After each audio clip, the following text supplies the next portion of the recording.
years ago. And we used to go to Da Vinci. Da Vinci was really... Da Da Vinci. Vinci is good. No.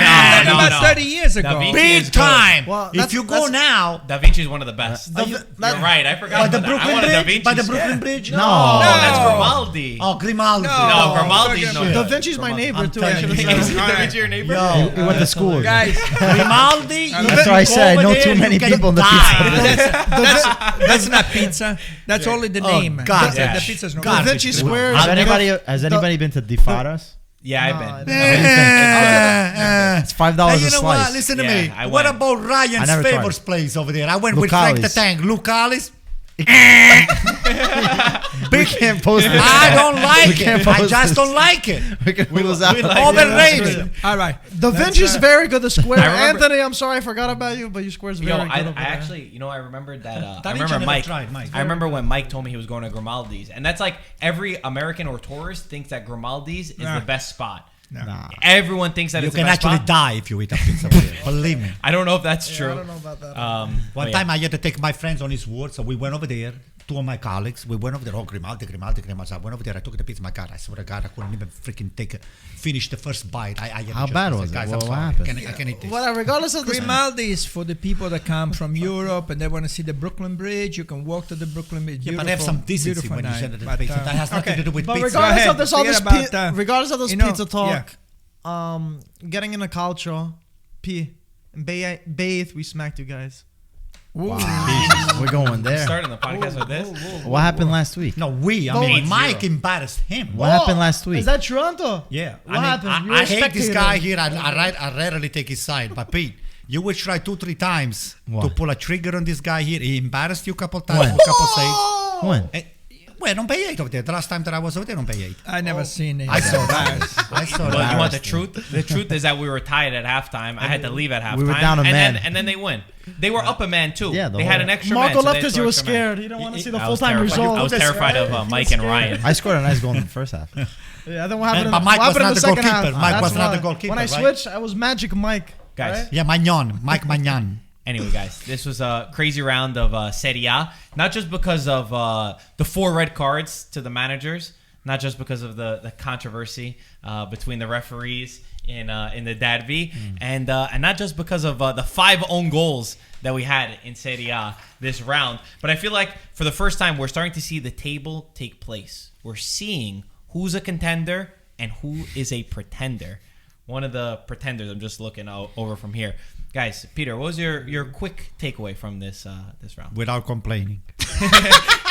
Don't complain. Just say I as won't it is. Quick complain. I won't takeaway from complain. this round. Quick takeaway is that there's a lot of good teams this year. And I think, if we look at Lazio, how they can beat Inter one year and then lose 4-1 to Verona. And the same way with, Milan looks like it's a serious contender. Even though you guys were up 2 men for a good amount of time, you maybe should have scored and not have put you guys in that position to risk that game.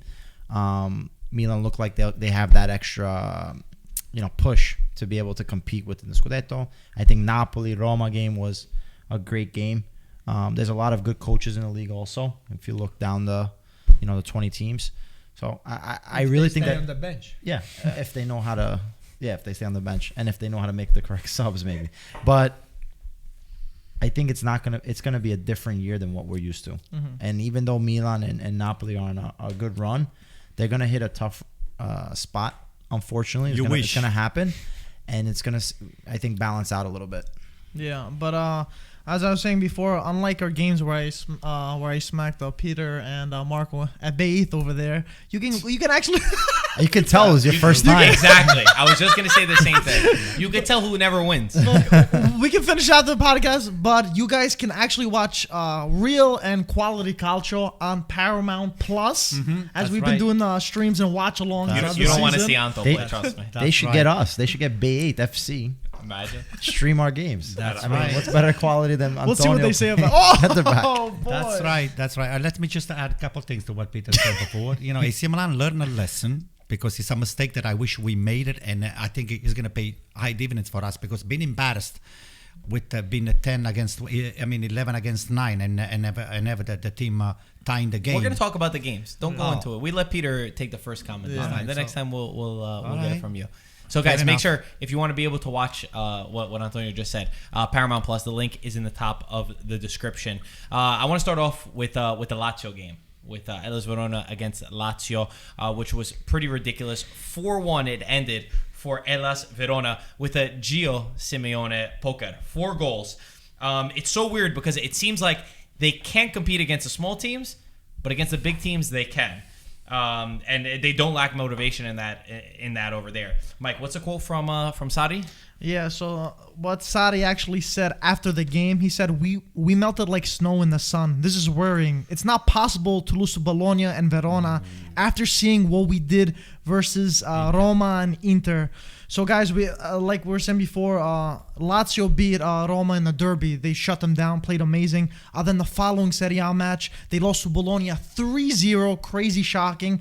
And now, this time now, they beat Inter 3-1, amazing game. And they end up losing 4-1 to Hellas Verona. Gaetano, where do you think this stems from? Like, if you had to pick something overall, what's going on with Sarri, what's going on with Lazio and everything? Apparently, they could play soccer. They could play football, right? Because they got the players and they got the midfielder that can play, but not consistently. So where does that come from?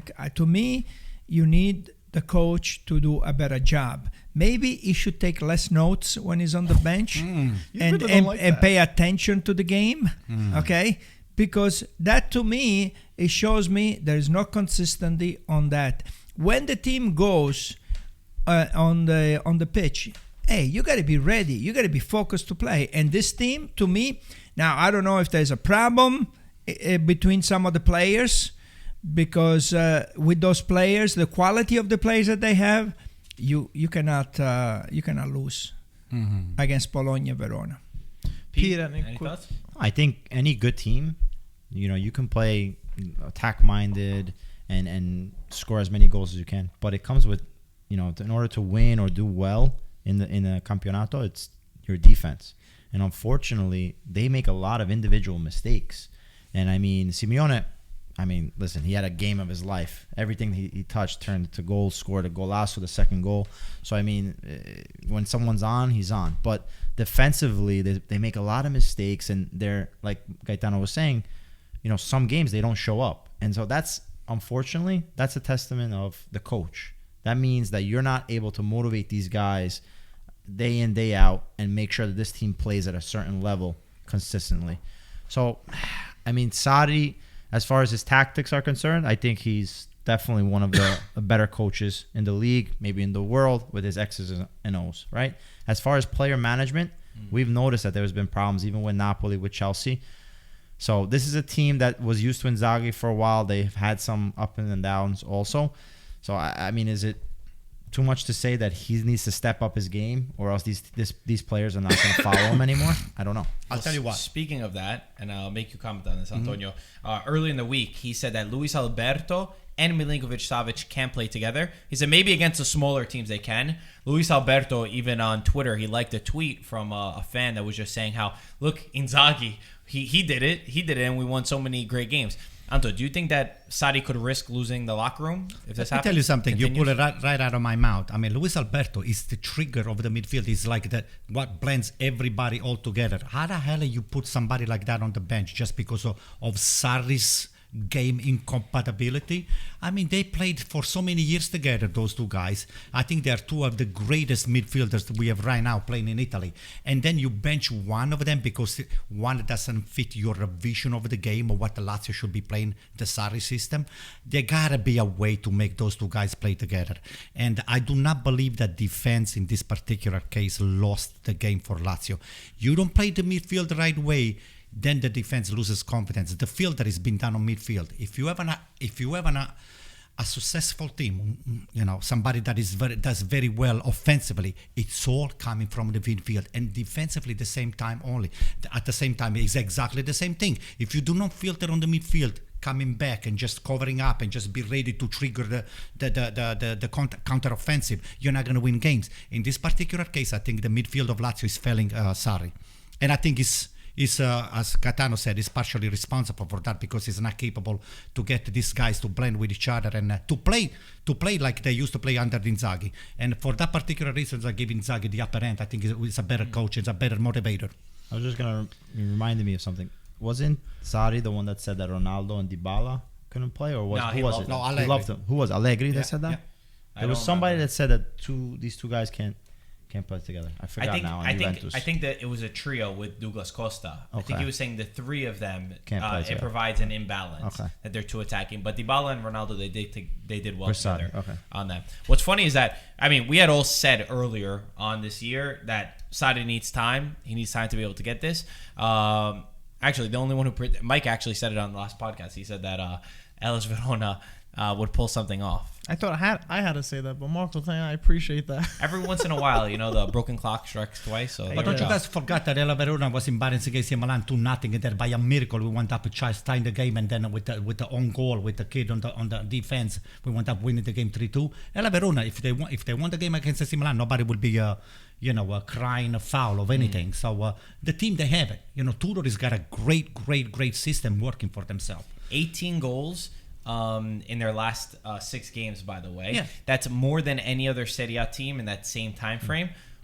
He's just, as if Di Francesco didn't look bad enough, he just piled it on by doing this. So they are a very, very, very good team. Speaking about very good teams, let's move on to Antonio's AC Milan. You were up 2-0 with the man up. I'm sure everybody, just like you did, Antonio, turned their TV off. They're like, oh, you know what? We got this. It's fine. Zlatan own goal gave Bologna a little bit of a lifeline. Then Musa Barro scored his 4th goal in a row. And then Bologna shot themselves in the foot once again. Got a second red card. And then Milan do what they did best this entire season, is push past those tough phases. Win 4-2. Zlatan made up for his goal. Antonio, what do you... fair to say that Milan looked bad most of this match, but you're still happy, right? Well, I hate to disappoint you. First of all, I didn't turn the TV off because this guy here was, was making fun of me. Was just, oh, look at this guy. My God only knows, God forbid. So he was, Zelanda, what do you think after the 2-1? I don't know, 2-2, wow. So Mike was just having so much good time. And I never gave up on it, but I was embarrassed to see the way Torino was coming back. Bologna, he came back and tied the game, and I said, "Oh, this is really a disgrace." But at the same time, when Benacer scored the 3-2 and Ibra, and the game was over, I said, lessons were learned. Do not disrespect your opponent just because you're up to nothing. You do not end the game and try to pull everybody back just because you do the time management. Thinking that 2-0 is going to do the job for you, and even having to 2 extra men, that was a lesson that I hope everybody learned. So because if you want to win, you have to win against a small team if you want to win the campionato. And if you would just make those huge mistakes, because Pioli, to me, he made a mistake. Because what you do, you take a Bakayoko, you put Bakayoko in, and you take a forward out and all the stuff. That was a signal that he was sent to Mihailovic and said, hey, we'll allow you to come in. And then sure enough, those guys 2-1 and then 2-2. And I blame Pioli for that. I mean, then we had to just come back and just regroup and then fight for, to score and trying to win the game, which was well deserved, to be honest with you. But again, it's a mistake that I'm happy that we made, and I hope we learn from it. No, yeah, Anto, 100%. And I feel like Milan proved me wrong, not just me, but I feel like a lot of people thought, wow, they're not going to do it, because I believe it was 25 minutes where they were up 2-0 and still looking for the goal. It was tied at the time. People were saying it was approaching the 80th minute, and they were like, oh no, this is not going to be good. You're getting nervous. I remember you were saying you were getting nervous, but they managed to get the result with so many injuries like Mike Magnan, Kessié, Brahim Diaz, Rebic, Florenzi, Junior Messias, just to name a few. But Notio Hernandez. And yeah, not Theo. See, there's another one. But Peter, now as the defending champs, does this worry you, seeing Milan, what they're able to pull off with all these adversities and injuries, and even when even when they're winning, they're losing, not losing, down up 2-0 with possibilities of not winning that match. After that, they still manage to get back in the game with so much pressure on them, with Bologna parking the bus and all that stuff. Yeah, I mean, I don't think it worries me more than what I already expected out of Milan. Why is your foot shaking right now? I feel the table no one's moving. No, he's happy. No, but I would have thought that they were going to go long distance for the Scudetto. I think Milan was going to be there. Did I think they were going to have such a the start that they're having, especially with all these injuries? No, but I think it's one team that has kept their same coach, Pioli, who has done a remarkable job over his time there. You still have leaders such as Ibrahimovic, Theo. The question mark was you're getting rid of Donnarumma. You found a real gem in Mike Maignan. So like that, position by position, you guys have depth. You have good players. Tonali has been a bright star. So there's a lot of good things going. You find your replacement, number 9, Giroud, that could come off the bench, that can start. So you have pieces there to go, till the end and win the Scudetto. Then you need a little bit of, lady luck maybe, or even, the ability to get past these rough patches, which you did versus Verona, going down 2-0 to win 3-2. Amazing.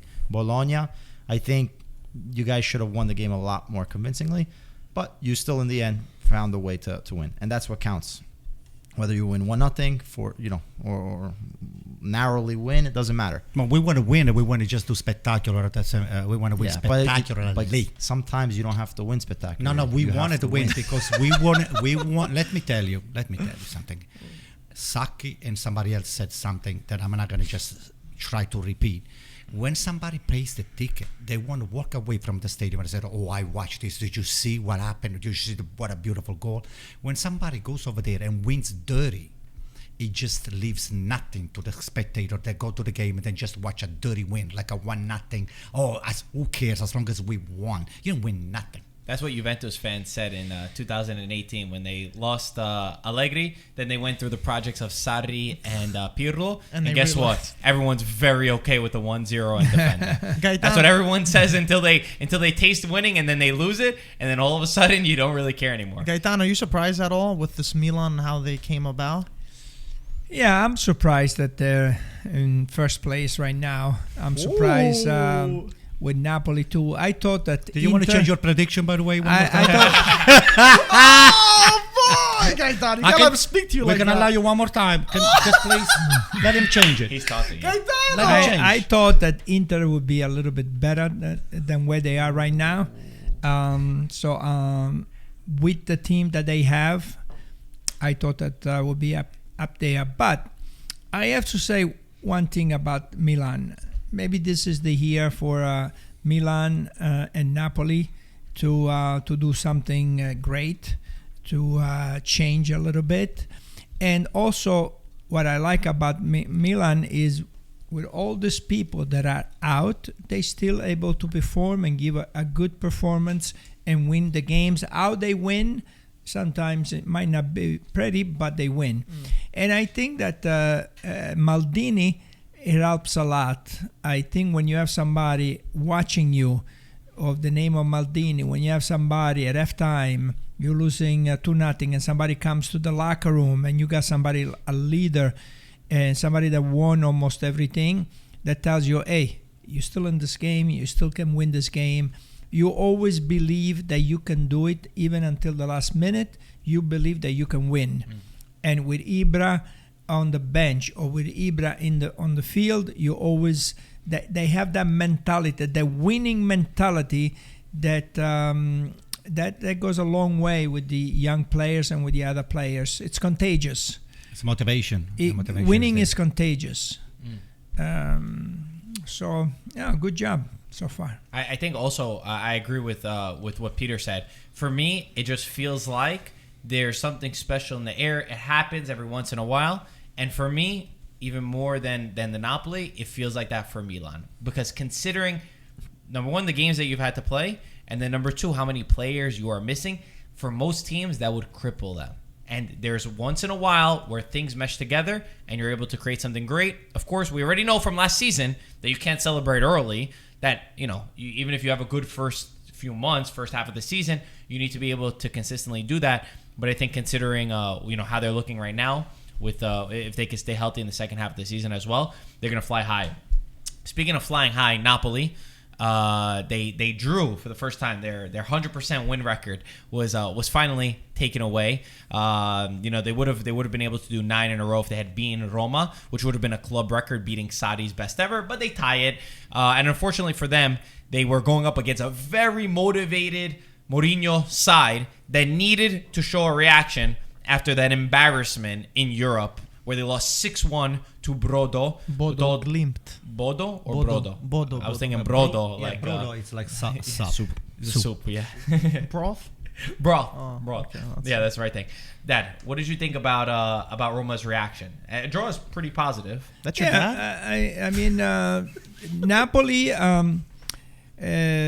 Roma had some good chances to win this game. Abraham, I mean, he had a very nice one-on-one with the goalkeeper, which he missed. They had some good chances. I think Pellegrini did much better than the last game. And Mourinho, I think, should be happy the reaction that they had after the very disappointing loss that they had.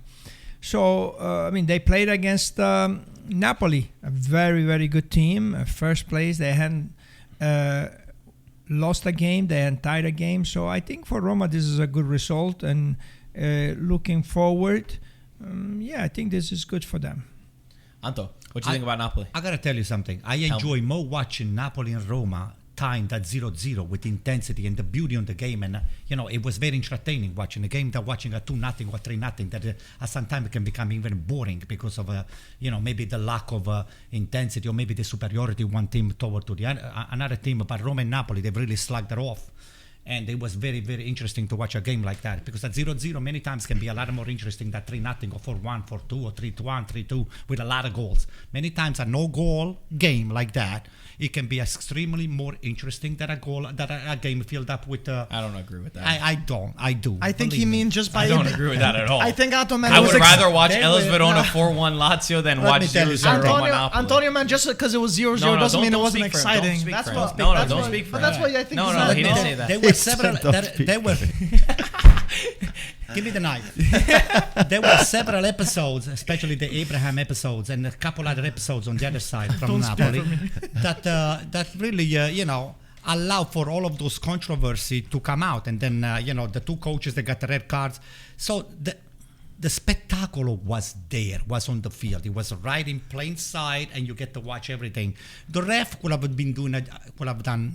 done a better job, because for me, looking at what went on with the VAR the last week, that is very evident that the interpretation of the rules is still not clear for everybody. And were there referee mistakes this week? I think there were. Peter is going to tell you. Okay? Just ask him after that, because I don't want to be. It was not against us this time. Oh, I'm not. Yeah. I will never do that. He's the greatest. You're not like Mike. No, not like Mike. So anyway, I loved watching the game, and I give a big high grades to the entire squad. The Mourinho squad. I enjoy it. No, but I think I agree to what Antonio was saying. As don't far speak as for me. I'm off. No, don't try to speak for sorry, Antonio. my friend. No, I was saying as far as this, some 0-0 games are boring and can bore you to death. But the Napoli-Roma game, I thought you felt the intensity of this game. You felt that Roma couldn't lose, and then Napoli also wanted to keep this streak going. And Napoli, in 9 games, there's only been 3 goals allowed, which is amazing. Okay. So that's a championship team, is the defense that wins. Absolutely. So right now they're on par with that. There was a mishap with Manolas. Looks like Ramani has come in and has done a solid job partnered with Koulibaly.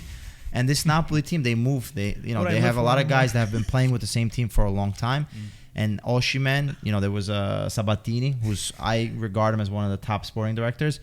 I don't know if I agree with him on this point, but he's mentioned that Osimhen is a complete player for him as a number 9, and he would choose him if he were to build a team. He would choose Osimhen over Mbappe, and you can understand if you watch the game. You can understand why. He's an aggressive number 9. He's always looking. He's always on the hunt kind of thing, and like a predator trying to get that ball into the back of the net. Look me in the eyes and tell me that you choose Osimhen over. No, I told you I don't agree with him. He had some Amaro for sure before that. Yeah, I told him I don't agree with that. I think Mbappe has proven a lot more. Is there anyone that would take Osimhen over Mbappe? I would.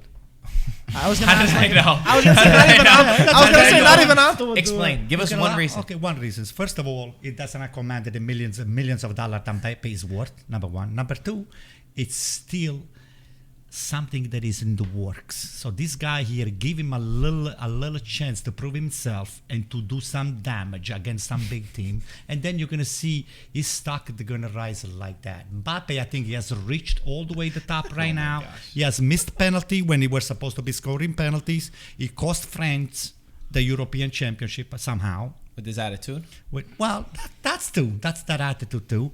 And I think that I think he's getting a little bit ahead of himself. All of these rumors about Mbappe go to Barcelona, Real Madrid. I think he's over the top, and he needs to calm down. Just become the Mbappe before he became famous, and then put the number on the field. You can laugh as much as you want, and just be careful because Gaetano's watching like, That- what the hell no, is he saying? Just your reaction to that quote. I'll take what? it. Mbappe. Osimhen over Mbappe. Like he's about to smack you over the head. Come on, that's are you kidding me? The kid has won a World Cup. The kid has won everything. He's fast as lightning. He's taking the team on his back and won. And he misses penalty And too. Yeah. yeah. Or what else you want right now? You maybe one day, you can compare. Right now, there's no comparison. Yeah, you asking him? I mean, he's the same guy that said that AC Milan is never going to be on the same. And now you value his opinion over mine, over Mbappe or Osimhen? You gotta be kidding me. You gotta be kidding me. What is he talking about? He wants to change his prediction I every got week. What are you talking gotta about? be I got kidding AC me. Milan number 2. Oh, yeah? What's the matter After with you? the third trial that we gave it to you. What trial? I don't know. I just... My first time after when everything was closed, when the mercato was closed, I put him number 2. So what are Are you you talking sure? about? Can we review the tape over here? We gotta check it out. We'll settle this with foosball or something, guys. I think your memory is gone. My memory's gone. Or maybe it's the drink. Yeah, I think it's a drink. Mixture of too both. much. Last thing to conclude for this match, since we're talking about Roma right now, there was some quotes from Mourinho after the 6-1, and I just wanted to get that. I want to get your opinion on this because you know a little bit more about Mourinho. You know some people that have worked closely with him and the way that his connection with the team. So after the loss to Bodo, I don't know. Tortellini and Brodo. So what's on my mind? Sounds hungry. Brodovic. He said, our team that started had less quality than Bodo. If I could always pick the best guys, I would. One thing is our first 12 to 13 players. The rest are another. Wow. If you're a player in the locker room, how do you feel right now? You commit suicide. Yeah, that's not. I was a little bit surprised that he went that way. He always plays mind games, and he always try to motivate his players, and he does it in a different way. I never heard him like this. Yeah, some of the players can't even play in Serie B, in second division. He sounds Wow. sour. That's really low. But that's what But I guess he knows, he knows his players, and maybe he can say those things to some of the players. He wants them, I guess, to be strong mentally and to, there are some coaches that tend to offend you, and they want to see the character that you have, if you could take it, because you need to be a very strong character to play in Serie A. Because some they will put you down, and you could play a bad game, and the professional and the Serie A player, he will forget about that bad game that he had, and the next game he will play his best game. So I guess he's trying to see, hey, if I say what I said and I lose you, maybe you don't belong in my team anyway. Great idea. I think I'm 100% spot on. I'll tell you the reasons why. It's either he's trying to trigger the ownership to buy additional player or more help for the team, or he's trying to motivate indirectly by putting them down and say, okay, let me see if you got balls, and let me see whether you are able to showcase yourself in a different light that I have seen you so far. So I agree with him 100%. Spot on. Drama. Yeah, I also think Jose Mourinho is one to try to deflect blame a lot of times. So, I mean, you lost 6-1 to Bodo. That shouldn't happen for a Jose Mourinho team to lose 6-1 to any team. So maybe Nobody's it's also going a to way. forget, though. So, yeah, exactly. So maybe it's also a way to say, like, this team sucks. I understand the reaction part because I find it very strange for a coach to outright attack his own team. Oh, yeah. But Mourinho is a psychologist, to say the least. So he's probably trying to test something in there. And like Gaetano said, it's sink or swim. So the guys that are able to come up and prove something, those are the guys for Roma. The other guys, get rid of them. Right. Hopefully the test works. Well, but go back to some of the initial podcasts before the Campionato starts with you guys with the news. Oh, Mourinho to Roma. Oh, Mourinho. Forget about it. Roma's going to be more I think Roma's in good shape. I don't think they're in bad shape. Let The me game tell that you. they played was a turnover. He changed the whole team. Why? Do you think it's the beginning of the end? I Especially think after sending Mourinho off? is not going to do much more than what his favorite coach of last year did. And, still very young, but I don't think his numbers are going to... I was like, wait, who? Anyway, let me tell you something about Mourinho. Mourinho, one thing that I like about him, it's either he's going to deflect the blame to somebody, or he's the one that even when it's not his fault, he's going to take the blame. The same way... He looks confused. So do you like Mourinho or you don't I like just him? don't. I just don't. But You I just said see, that, I you analyze. like- That you like about him. Psychologically, I don't it's a think he challenge knows. to understand him. But I am trying to figure him out. What the hell does he have in his head? You should have you should do a study. Write a book. I'm going to try to go to some therapy. I said, hey, explain to me what this behavior means when you do this or when you say that to your player, things like that. I think Because you should also be like Mourinho when you go to this therapy session. Dress up like him. I wear try. it- I'm going to try. Yeah. I'll take your advice Yeah. because I am the And one that was sound trying to like- play the and say mind the game. But words this that he guy is says. teaching Right. more mind games that I it's was true. trying to play Yeah. myself. You know, So, they say that you hate the person that you most resemble. That's. I can take that. I think it's a compliment. We resemble Okay. each other well, So- Anto. Speaking about resemblance, guys, if you have any, next week is going to be Halloween. We're going to do a Halloween show, but if you have any comments, comment below who you think each of us should be. If you're going to be Sadi again, if we're going to get a remake, if we're going to do an all coaches theme, which is Peter's idea. Just or play safe. something I'm not else. going to be one.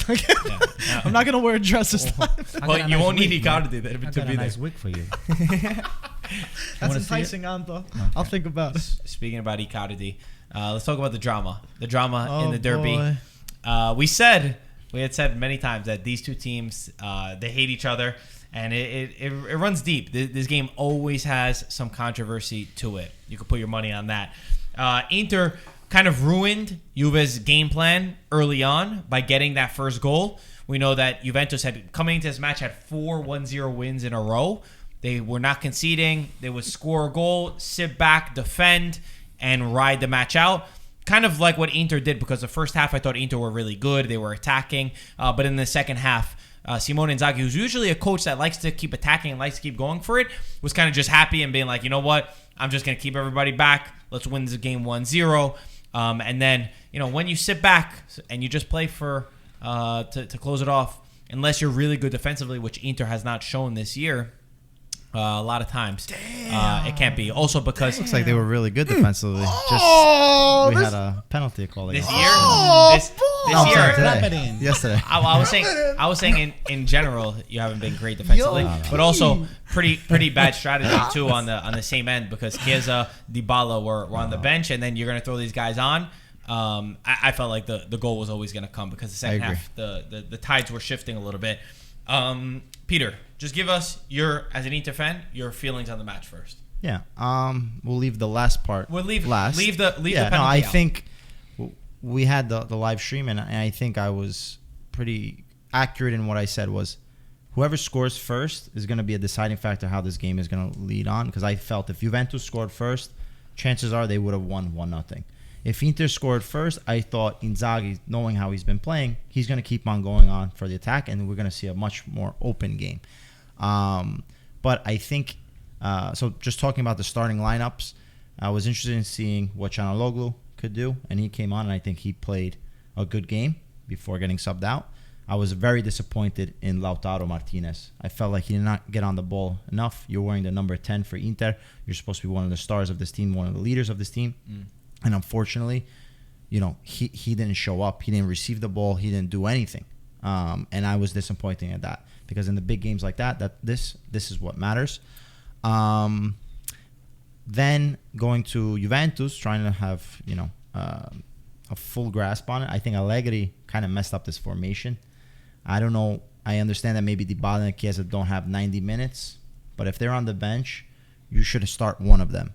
I don't see how you don't start. Dybala didn't. Okay, it seemed like it was a technical decision why he didn't start Chiesa. Okay, so it doesn't make any sense for me. Chiesa is one of your best players this season. He has to start. You have to have something going forward, and I think Allegri was more happy that Kulusevski blocked Brozovic than actually adding an offensive part of the Juventus game. This goes to show you Allegri's tactics. Even to the fact when he had Bernardeschi in, you think, okay, this guy's going out, he's going to bring in Chiesa. He opts for Bentancur. I have a more defensive approach. So a lot of question marks there with Allegri. I think, Juventus got away or got lucky to tie the game, because his substitutions, for me, I think came on way too late, and similar to what we've discussed about Allegri in the past. Then one last thing I wanted to say about Inter was, I think Inzaghi, the reason why he went defensive was he really wanted to win this game. And I think the Lazio loss kind of led his decision-making this time around, because he took out Çalhanoğlu and he puts in Gagliardini as a clear and evident move to defend. And that's what happened. And unfortunately, even, I would have put maybe Vecino, because he gives a little more option going forward. Vidal was out. And I was a little brought upset. Sanchez in. No, Sanchez came in for Lautaro, but it was straight swap. And then I was questioning the Dumfries move, believe it or not. I was like, I was too. I don't know. This guy Really? is yeah. Well, the reason why is because he's been shaky defensively. The if you're gonna defend and then you put Dumfries, who's not a great defender, I was a little worried. Pete, but the second that I saw him, ay, I ay. said that this guy's going to be the one that makes this mistake, because for Serie A, it takes time to be able to learn. What did you think about the game? Well, the first thing I like to say, compliment to you. You called the 1-1. Yeah. Okay. So I called the one. Anto What called is my compliment? Give him his pound. you didn't Say thank you. Thank you. You call didn't it call 1-1. it. You I didn't did. call it on CBS Paramount in front of everybody. What did you call Sorry, it? guys. What did you call it? I called it over He here. was right live. He was live. You were live. He said 0-0-1-1. Thank you. Because Okay. you heard it from Marco. No. Oh, that's true. Much before we went on. Mike, Okay. Anyway. Mike got me on tape. Compliment Marco for the result. Maybe Got you a heard little from lucky me. at Maybe that. you heard from And- me. Oh, the tables have turned, The right, real Anto? maestro. Then one more thing, Mike. You know how before the game I say, I said Juventus- it on the stream with the. okay, I said Juventus is not going to win this game, and I told them to. Oh. I said Juventus would not lose this game. Right. So we did the opposite. What I said, what I told you. Yeah, you I said you didn't think Juventus was is. You remember when I said Juventus is definitely going to win this game? I've told you. But that's many usually times. in Torino. This was at the Meazza, though. That doesn't matter. Of course it matters. Home and away? It doesn't matter. It's his opinion. This is what he said. That doesn't matter. Home and away doesn't It matter. doesn't matter. I knew. Okay. I felt it that Juventus would not win this game. Okay, that's fair. Okay, that they were going to lose 1-0. At the most, they would tie this game. That's what I thought before the game. Anyway, going back to this game, everybody was surprised about Dybala, about Chiesa. I think more Chiesa No than one was surprised about Dybala. Dybala because Dybala he was supposed coming. to be on the bench. He was Chiesa coming, but was everybody Chiesa. was surprised about Chiesa. Yeah. And I think I feel like he has all these players. They're all very good players. He's trying to make everybody say, "Hey, you're part of the this team, and this is a big game, and I trust you, and I want you to be to start." And then he figures, "Hey, if they don't play good, I always have Chiesa to bring him in, because he does not have." According to Allegri, after 60 minutes, Chiesa is tired and he cannot go anymore because he runs too much, and sometimes he runs without knowing where he's going. So I figure, okay, in the second half, I'll bring him in, and then I always have that with Dybala, and they then we'll go for the win on the second half. So I think that's the way he was thinking about the game. Inter, like everybody said, they did well in the first half, but Juventus came out and they were down, and they wanted to they were not going to walk out of there. They were going to throw everything at them to try to tie this game. And I think they were happy with a tie. Anto? Okay, I'll tell you. My analysis was even before the game. Mike, you can just prove me wrong if I said something that is slightly different. When I saw the initial formation placed on the field, I knew it that Allegri had no desire to lose the game or to win the game at the same time, because he stuck up to the team with midfielders and he covered himself defensively, even though despite the elite being on the bench. But I saw all of those midfielders over there, and with Kulusevski, like Mike said before, or like Gaetano said before, with Kulusevski being over there, Peter, whatever, who cares? So when you put a formation that is not an attacking formation, with a very average midfield, you do not want to win the game. You want to just try to walk away with at least 1 point, or not to get embarrassed in Milano. Inzaghi, at the same time, when you pull in Lautaro out, you show them a clear signal that you wanted to just win the last 15-20 minutes by defending your 1-0. And that, I think, you just played a big difference. Bringing Gagliardini again, this is another big mistake. You do not, and knowing Inzaghi when he is on, he's going to attack you until the last minute, regardless if it's 1-0, 0-0, 2-0, or 3-0. Because Lazio, it's either wins big. When he was with Lazio, he won big or he lost. Okay, but Inzaghi, he was never the guy that I was asked to defend the 1-0. To add context to you, by the way, I remember specifically a moment where Inzaghi's Lazio were up 2-1 to Juventus. Yeah. They put on Caicedo, and they scored the 3-1. That's what I'm saying. So exactly what you're saying. So what I'm saying to you, that Inzaghi is proving me that something is changing within his mentality. Maybe because the stakes are higher in Milano than they were in Lazio. So maybe Lotito and Tare, they told him, I said, listen, I wanted to win the game, and I wanted to win with making the fan having good time at the same time. Since they know that they were never fighting for the Campionato and all the stuff, now the stakes are kind of high, and I think that the management, Marotta and company over there, they might want more dirty wins than actually good-looking wins with spectacular games and spectacular play at the same time. I hope I'm right. I'm always right anyway. So prove me wrong, Pete. No, I agree. I think there was a certain level of pressure that Inzaghi feels right now. He has to also prove to this Inter fan base that he's the right man for the job. And I think that's where it really comes down to. If you beat Juventus, a lot of Inter fans are going to be happy, and they're going to say, okay, Inzaghi did the job. And he has to also understand that you can't always win pretty. So you're going to have to slug it out some of these games to be able to win the Scudetto. Pete, good. I just want to jump really quick in. I feel like there was a few surprises for me, at least. I thought Juventus... my prediction was Juventus to win this 1-0. And I was very surprised Juventus' approach overall. And I was also surprised in Lazio's in terms of they were playing well. Oh, why did I say Lazio? Because I was thinking of Inzaghi, that's why. And I was surprised by Inter when they were played well and when they retracted in the second half. I don't know if that was because he was scared, he just wanted to get the points.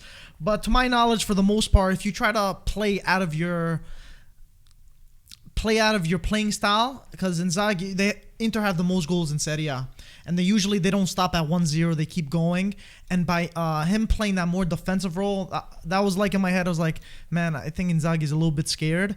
And you almost invite that extra pressure from Juventus by defending the last 15-20 minutes. So I was just like, that struck a chord with me with Inzaghi. I was like, I understand, it's Juve, it's a different match, you want to hold it off, but you don't usually do that. You're only going to change it. Ride it out. They thought they can grind it out how like Juve usually does. But at the same time, Inter's the team with the second most points given away after leading. After Verona. Verona's given up 10.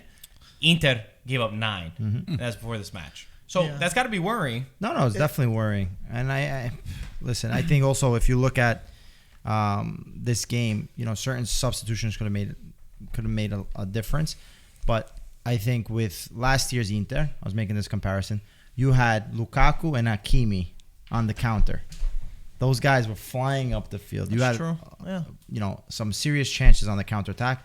And this Inter team, so far, we haven't seen the same type of counterattack ability. Okay. So, what do we got over there? It's time to talk about the penalty. Give Peter the sword. Give Peter the sword. All right. Boy. Now, was it a penalty? Halloween yet?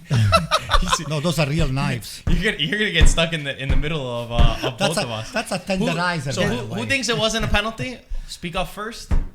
It was not a penalty. All right, there we're going. To me, it was not a penalty. Okay. I as much as I hate you, but at this time here, I'll stick it for you. All right. That was not a penalty. Let me recap the situation real quick. Yeah, it's even got fake blood on this. This is pretty good. No, Mike's missing an arm in the back after losing a foosball. I thought you used that on me. Okay, so this is what happened. Late on to the match, as we said, Dumfries was substituted on. There's a tackle right on top of the box on the line between inside the box and outside of the box from Dumfries to Alexandro. The referee waves play on. He gets a signal from the VAR that he needs to check something. He goes over to check. He sees contact between Dumfries, who completely miskicks the ball. I don't know what Dumfries is doing on that. On Alexandro, the penalty kick is awarded. Dybala scores in about the 87th to 88th minute. Juventus get the tie. Everyone has flipped out over this. To give some context as to how controversial it is, I've seen referees. I've seen FIFA referees on CBS. We had a FIFA referee who came in, said it's a penalty kick. Still people disagree. I've also seen referees in Italy who say that it's not a penalty kick. We have all of the major newspapers in Italy, Corriere and Tutto Sport, that it's a penalty. Gazzetta, not even yes though, more yes than no. To me, it's crazy the state of where we are with football, that we can't even agree on a penalty. Even after a day after looking at it, we still have disagreements between referees, newspapers, journalists, everyone who's supposed to see this. I'll start with the outsiders first. Antonio, was it a penalty, yes or no? Okay, for me, it was not a penalty, number one. Number two, let me just remind you, Corriere, Tutto Sport, and Gazzetta, those are three people. They're not 300 million people making that opinion. Those are three testate, we call it in Italy, testate sportive, that they call the shots. But I'm telling you, that why wasn't it a penalty? To me, it was not a penalty because the ref was very close. He just opened the arm and said, I saw the game, just move on. So the VAR kind of forced him to go watch it. And that is kind of wrong, okay? Because that's not actually a VAR check. It's like I was listening somebody commentating. It's like a moviola. You wanted to check on slow motion whether any minor little contact was made over there just to be able to justify the VAR to call you back. I'm telling you something. There are so many more penalties, more obvious than that were not given, okay?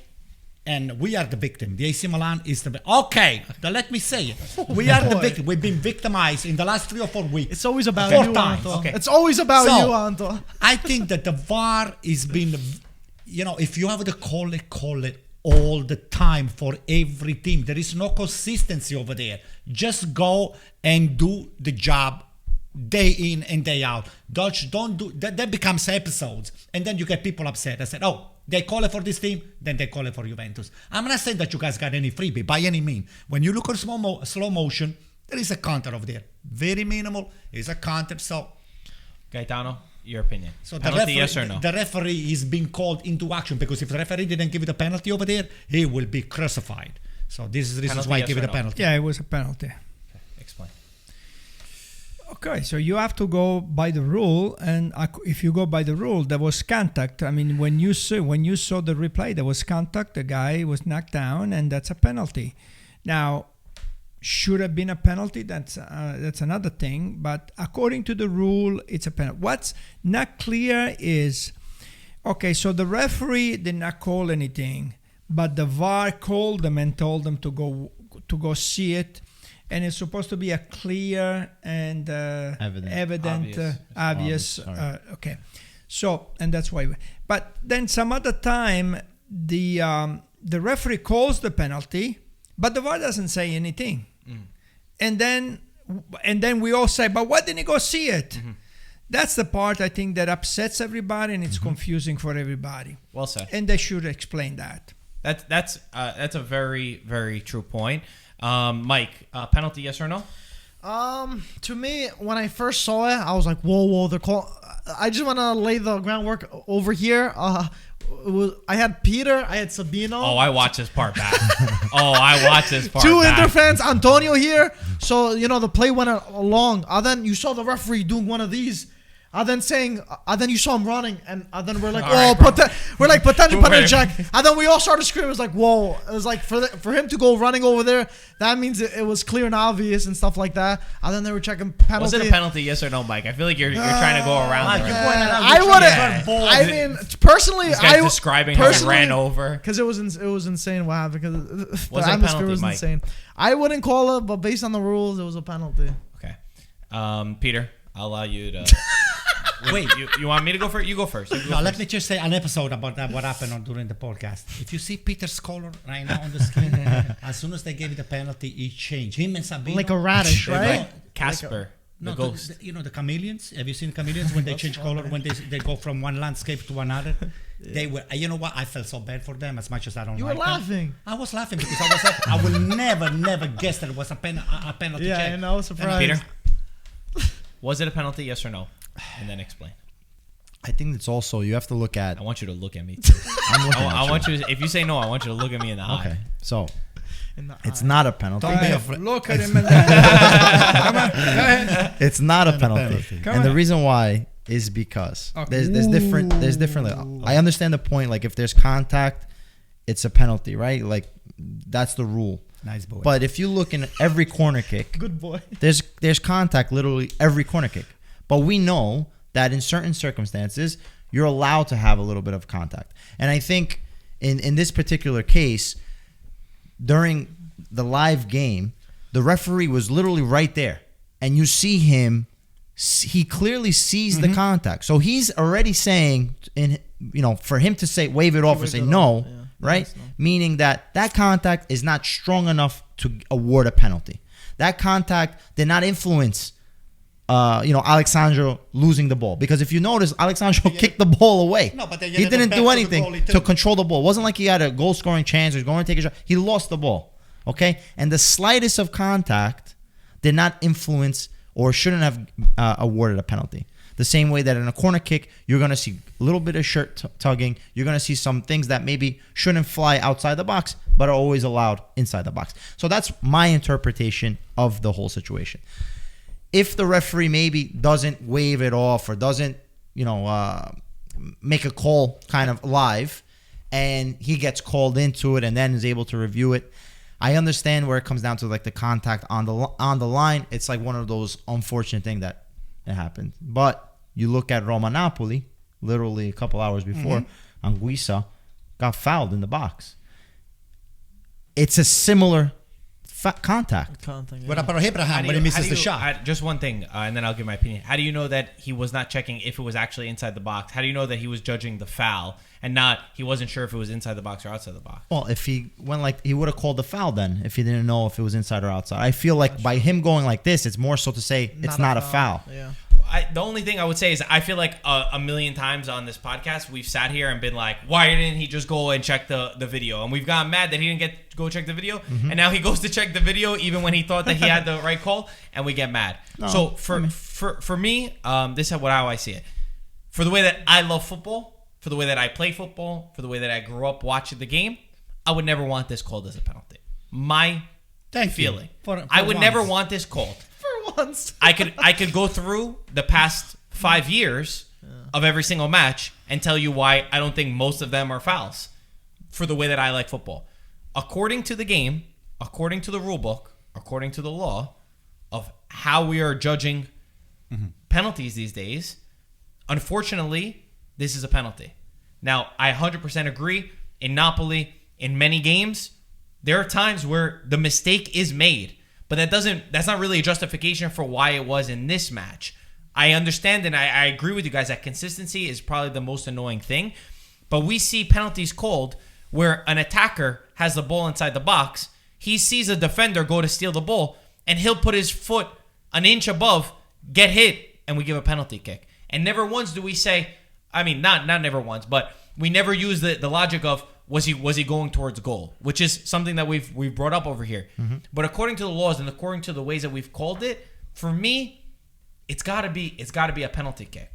Now, would I want it if the law is different? Then that's fine. But if you judge, how many of these have we gone crazy for in other games? Like, we've called the same call many times. And I think it's a little bit hypocritical when we say, wow, he went to go check the VAR. He went to go check the video replay, because that's why we have it there. If it was a foul, if he judged it that it was a foul, he went and he did the right thing. If they called him, we keep saying, are they doing a silent check? We don't know if they're doing a silent check. So now the one time that they do a silent check and he goes over to see it, we're mad. We spoke about this before. It would be interesting to know the penalties. What's the percentage of scoring a penalty? If we put you put the English league, you put the Italian league, the top 5 leagues. What's the percentage of scoring a penalty? I would like to know that. Anto knows that stuff. Anto, what is it? I will say. I'm not saying right in the middle. Not to kick the ball right in the if middle. you actually see it, most of the penalties have been scored right in the middle. Oh boy! He's got a weapon. He's got a weapon evacuate. All right, so to me, we have to have a session, change the rules, because some of these rules need to be changed. Okay, if you are with the back to the goal, you already touched the ball. The ball is going nowhere. It actually is going to the other team, and somebody pushes you and you go on the floor. To me, that should not be a penalty. It should not be a penalty. Yesterday, I played. We won 7-2. I scored a goal, by the way. Grande. The week before, I scored 2 goals. Pine Lawn against Greenwood Cemetery. So there were 3 occasions where I called a handball. Yeah. I mean, the guy was running. His hand was like this. He hit the ball. Referee, no handball. I said, ref, but he's got his hand out. There was no intention. I mean, this is, okay, it's at our level, but we still have a doubt about the handball. And this was 3 handballs. And I saw a couple of weeks ago when somebody went up with the ball, he hit the ball. The defender, of course, went up like this. He hit his hand. There was a penalty. And the defender, had no idea that he hit the ball. So there's so much confusion, which it should be clear. So we should make some of the a show change the rule, and I'll tell you all the rules that should be changed. All right. fun. Passing back to the goalkeeper. Can I pick Rule up on number 1. Gaetano? I think you triggered something else coming up on my mind. Very gosh. quickly, please. Oh. Okay, first of all, I'm scared. the league that you play is not even a league. let's not even go there. Okay. Second of all, okay, on the penalty that the Inter was awarded against, on the slow motion, you can actually see the touch only if you go slow motion. But if you are right there and you are reffing the game on a real time situation, the very same play looks way different. So if you really go look for some problem, you're going to find it in so many other situations, like Peter said, during the corner kick and all the stuff. So, and one thing we're never going to be able to quantify, to judge, and to grasp is the intentionality. Where is it? You're even capable to read the minds or Doesn't even matter anymore. The intention doesn't matter anymore. It's really not. I mean, football has become not about that. Listen, but this is not the first time. My whole thing is like, it's not the first time that this has happened. Like, anytime. One question: if this happened for Inter, would you have felt hard done that this was not given as a penalty kick? Be honest. Well, listen, I think emotions definitely play a part. If you see a touch in the box, you're gonna say, "Hey, it's a penalty." And what I'm saying, it's a reaction. And like I said, I'm not saying that, by the letter of the law, contact is a foul, right? It's a penalty. But so many times that we see in the penalty box, there's a little bit more, or there's a higher standard for a penalty. And in this case, there, Michael, if this happened to Inter, if it happened to Inter, would you be saying that it should be? Would you have thought that it should be called for Inter? I mean, I would have wanted it to be able to tie a game, which is normal. I think that this is one of the calls that both sides of the field, everyone's gonna feel hard done. Yeah. A Juventus fan will feel hard done if it's not given, and an Inter fan will feel the opposite if it is given. Marco, the very same play, if it was in England or if it was in France or if it was in Germany, nobody would even look at it. Yeah. Okay. Let me tell you something, because in Italy right now, everybody's scared. And I read an article that someone sent me. I'm not going to name who. That they saying these young referees right now, they are afraid to make a mistake, and they do not want to get blamed because their intention is just to go farther into their career, and that they just want to leave the interpretation to the VAR, and they're going to say, hey, I do want to commend the referee, because I think other referees, maybe by them waving off, they would probably have like a pride factor. Or Sato. That he was said, I saw it and I'm not going to check the VAR. So I mean, I understand the VAR's purpose is to get the call right? But I just feel that if you look at it's the interpretation of the rule that we still are lacking. And that's the biggest part. I think we, as a football community or any fans or any referee, might see that same exact foul and have 5 different opinions, which is a interpretations. And that's the problem. I agree. Anyway, my only fear with this is the slope that we go down, where there's a football with very little contact, and we've been ushering it here for years. Let's run through the last little things because we're gonna end the podcast. Mattia Destro has been doing really good. He's got 6 goals since September. Haaland has 6 goals as well, and Benzema has 7. They're the only players that are matched or above him. Cholito, I think he scored 6. Oh, did he? He has 6 in 8 games. It might have been right before, because he scored 4 goals this Sunday. True. It's true. I gotta see if it's since the international break. But this was September, probably not. I'm sorry. This was the stat that I had. Would you call Destro back up to the national team? Is there a case to be made? He said he's still dreaming about it. Anybody that can score goals, please call him. Call him ASAP. That's funny. You sound like a restaurant that needs like a busboy or something. Anyone? We need help. Of course. Okay. If he scores, by all means, you deserve a chance. I don't think there's any reason why you shouldn't be able to call a guy up. If, for example, Ciccio Caputo, when he was scoring all those goals, I was a big supporter of him. Quagliarella. If you're scoring goals and because especially as a striker, it's how you're feeling that moment. So if you're on a run and you're on a streak of scoring goals, come on down. So if you guys are bringing this kind of a subject out, that means that you're not happy with what you have up front right now. Well, you know me already. So you do not like, happy. I guess, my friend, Immobile, and you don't like Bellotti at the same time. So it's hard to guess. I gotta tell you something. I'm very happy with the last game that Italy won, and that little kid over there was spectacular. I will just give him more playing time. He scored 2 beautiful goals too. Okay, so. You saying Raspadori? Yes, sir. The little guy. Last topic that we got. Mike, just run through the other scores, and then we have one last topic. Oh, you want me to go now? Okay. So the other games, Fiorentina got a huge 3-0 win versus Cagliari. Incredible. Vlahovic finally back, getting some confidence, scoring from open play. A question about that. Did he refuse to take the penalty? Not refuse. He allowed. He said, I don't have to take it. He didn't feel like it in the moment. He didn't feel good in the moment. You don't feel it, that means you're scared. That's played very well. A few weeks ago, he would have got that ball and he would have put it there. Nobody could go close to him. Next game, Beto ends up getting a 94th minute equalizer against Atalanta. Crazy havoc over there. Gasperini was going crazy. Everyone was going crazy. Everyone's getting sent off.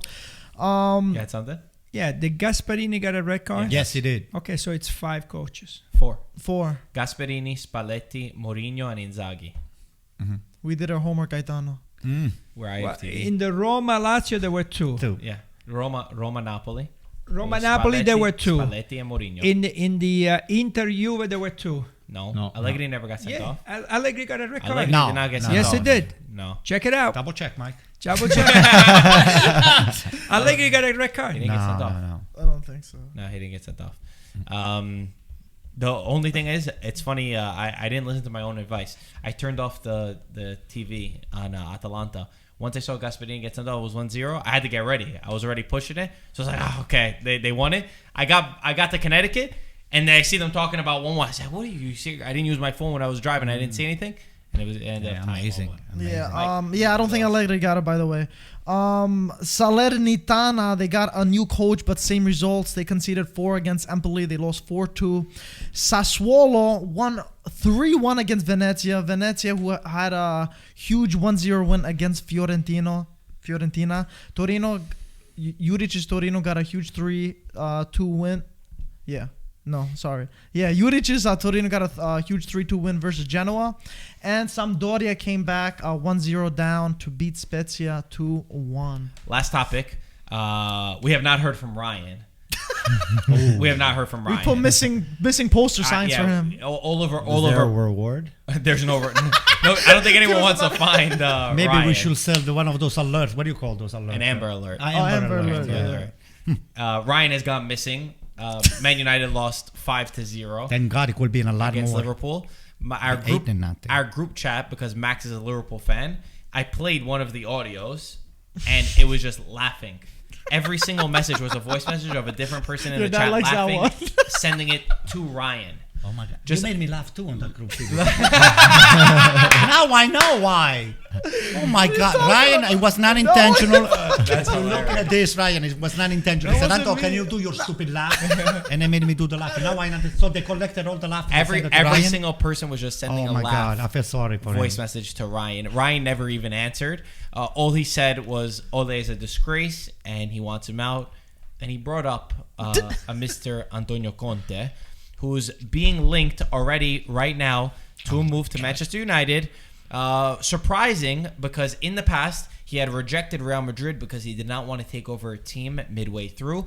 Fabrizio Romano has not said that he's going to take it, but that there's more openness this time around from Antonio to take over a team this point in. Number one, I think we all agree that Ole needed to get sacked for a long time. But number two, do you guys think Conte could join Man United, and would he do well? Peter shaking your head. I think he will. And the reason why is because he likes his, big mercato. Manchester United has the money. The players that they have, they're pretty damn good. And I don't know what the hell is wrong with them. Because that team, aside from Maguire, is stacked. Oh my Maguire's God. terrible. That guy Maguire's terrible. He aside from threw Maguire. Maguire underneath the If bus. you Yeah. bring that guy to play with Mike, he's gonna be benched. Mike is by far. I takes his appreciate spot. that, Anto. I appreciate it. I'll never forget Ryan saying that Maguire was better than any defender. He said he was better than Delete. And Wow. $95 million. How many $1 million they paid wow. for that guy? 90 million. 90? I think That's pounds. 90 million pounds. So, too. I mean, he doesn't even have to do a mercato. He has the players that he wants. They'll pay him what he wants. And I think he'll do a really good job with his Manchester United team. Now, I don't know if they're going to go to push to win any silverware this year automatically, but they're still in Champions League and FA Cup, I guess. Unless he's desperate to go coaching, I don't think he's going to take the job. In England, with 3 passes, you got to be inside the area. Okay, that's the way they play there. So all this bang, bang, bang, easy pass, bang, right? Easy go pass, back, go horizontal, back, easy pass. I don't think that it's going to. You make it seem One like is he didn't Chelsea. win in He's Chelsea. won Chelsea. He won a Premier League, he won an FA Cup. 2 trophies in 2 years with Chelsea. That the year before when Mourinho finished in like 7th place. Yeah, but Man United is different culture to me.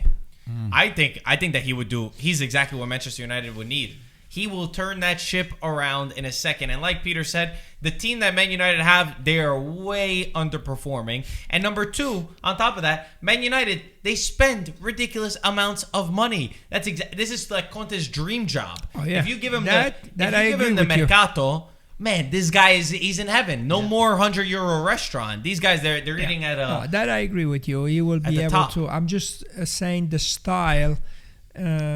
I don't know if he will fit the culture of Man United. I might be wrong. Listen, I saw the expression of the historic Fergie. coach. My God, Ferguson. When the camera went on him, he was like He was there? He was he was red. I He was saw completely this red. expression just really summarized the all disgrace that went into the Old Trafford. And I said to myself, oh my God, if Ferguson is looking like that, somebody's gonna lose the job immediately or during the week. I'm surprised. So what I'm Not yet. saying, I know he didn't even do what it. I think the factor is going to be whether Conte is going to join, yes or not, is going to be money, because Conte is just everything is about money. So can he do the job? Another thing I don't know about, about that. Man United, they will not sack a coach because he lost a game. But how you losing is very embarrassing. Yeah, they're not that type of team to me. I'm thinking There's not the same kind of team, Gaetano, that you. I'm thinking grew up now with. that Man United, they're waiting. I think that They're it's only going to sucking. take, I don't know, what could happen in Champions League that can make him go. My only concern was that Conte was not going to join a team midway through. But if he Yeah. does change his mind on that, then that really opens things up. The only thing is, what's going to happen with Ronaldo? Is Conte going to like Ronaldo, or is he not going to like Yeah, Ronaldo? he's not gonna. I don't think that's a factor. He's I not that think kind he'll of like him. player. I think he'll like him. Ronaldo. Yeah. Ronaldo, you put Ronaldo as a number 9, he'll score you goals. Conte, Ronaldo is the kind of a player that Conte wants, Yeah. believe it or not. But It's not going to get Lukaku. Maybe it's going to say, hey, if you want me to come back over here, I want Lukaku and Hakimi. And then I'll Conte, get the job. the only thing he cares is to win the game. If the He'll guy's take going to score, Ronaldo. doesn't he score like 6 goals already since he got Something there? like that. Very Yeah, good. Ronaldo But he scores. doesn't press like Conte. Conte wants his strikers to be pressing, and never stop and never stop. Trust me. with It's either going to Ronaldo. be What are you talking about? it's either going to be perfect or it's going to be horrible. Wait, I'm Gaetano, telling you what are right you now. thinking? The last game that I saw, Ronaldo ran for about 70 yards and he went back into defense. And he was playing he was inside the area defending. The Atalanta The only win thing is was Conte- big for Conte- Manchester United. Against Atalanta. Yeah, it was if big. you look at against Atalanta, he went back 70 yards. Maybe He- because it was Atalanta, but he went He's back and played working football. hard. The He's only working the hard. only thing about Conte is that he treats everybody the same, and he's gonna want the same exact thing from Ronaldo as he's gonna want from anyone else. And my only concern is you heard some things about Ronaldo being treated differently, even at Juventus, which caused some issues. Whether it's true or it's not true, we don't know. But what I'm saying is that it's not that it's for sure. We've seen Ronaldo. Diogo Costa was a fantastic player that scored how many goals for Chelsea? And things started well, and then what happened? It disappeared. Egos come out, and Conte wanted to get rid of him, and they did get rid of they him. did. Diego Costa was a great player. Well, Not Ronaldo, but don't forget that the striker of Real Madrid that was with Conte just left because of that too. Oh no, it was Sarri. It was Sarri or Conte. When? Real Madrid. The Belgium superstar. Oh, over there. Hazard. Yes. what? No, Hazard. He That liked was- Hazard. Yeah. so it was Sarri that it was either under Sarri or under Conte that Hazard decided that No. part. Conte left, and Hazard was still there. Yeah. So it wasn't. The only thing is that Conte also, his teams are so physically prepared. Like in the preseason, is a big factor. Their conditioning. Does that factor in why he doesn't want to go mid-season? He needs time. He needs that He time needs- to be able to get that He needs a conditioning up. summer underneath the belt to really learn his system. But if they say to him, I guess, listen, we'd rather Don't you worry just about- start. yeah, we don't don't. worry We don't about- care what's gonna happen this year. No matter what happens, we're already saying that this one's a dust. Like figure it out, and then next year we win. I'm telling you, if Conte goes to Premier League, Well, I think next year, if he goes, I think he could win it. I next think year. if he go, He he will wins go everywhere next he year. goes. I don't think he will go mid-season. Gaetano, what about Cristiano Ronaldo? His body language and the fact that he fouled that kid on the floor with the ball already down, and It's frustration. You're losing Yeah, 5-0. it was frustration. That's what I starting to see Ronaldo cracking down mentally because Hey, he what wants happened to to win. what happened to Pogba? Same thing. You're right. Frustration. Red card. Why happened. Pogba doesn't start, Marco? That's another question for you. because he's in the summertime. He's got his next team already up. he's got to stick it to Was Italy. that Juventus? Stamped. Is that Juventus? I don't know. But you should know. You have advance notice than anybody else over here. One thing, if Conte goes to Man United, Pogba is not going to Juventus. Yeah. How do you know that? They love each other. He Oh, they love launched each other? him. Oh, He crap. launched him. He gave him. They had Marquinhos, Vidal, and Pirlo. That's a good point. And he wanted Pogba, a young kid from Manchester United, and started him and gave him that real first shot. And I didn't think about it. That's a great point. Great point. You say that you don't agree didn't with think my about dad, it? but you Yeah. agree with him on almost every point. He now. says, I don't agree with you a lot every time you talk. Gaetano says something. Well, I agree with him when he plays football with me, and that's it. All right, let's go play a game. All right. Guys, we're going to end the podcast. Thank you guys for watching. Make sure you download Paramount Plus in the description. Midweek matches are upon us. We will see you very soon. As always. Can they Ciao, still ragazzi. like us and subscribe? They can always They like can us. like it Okay, and tell there us you what go. we should be for Halloween also. Okay. Ciao, guys.